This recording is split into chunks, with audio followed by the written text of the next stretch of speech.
Hello, Travis here, your weight loss coach and host that loves you the most. Be not afraid of growing slowly. Be afraid only of standing still. Now, this also applies to the weight loss journey. Be not afraid of losing weight slowly. And what you call slowly is really fast. If you're losing 1% of your body weight a week, that is blazing speed. I mean, look at it this way. If you are gaining, say, 1 to 2 pounds every single week, and you gain those pounds every single week for a year, you'd wake up at the end of the year 50 to 100 pounds heavier than you started.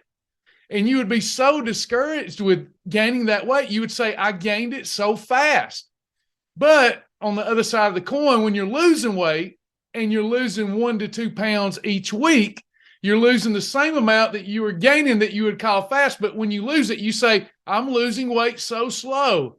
That can't be. We've got to have a little more patience with the process and with ourselves. We didn't put all that weight on overnight, and we're not going to take it off overnight. Let me read this quote again. Be not afraid of growing slowly. Be afraid of only standing still. Don't procrastinate. Get in the saddle. Stop fearing failure. You can do this. And even if it seems a little slow, because after all, perception is your reality.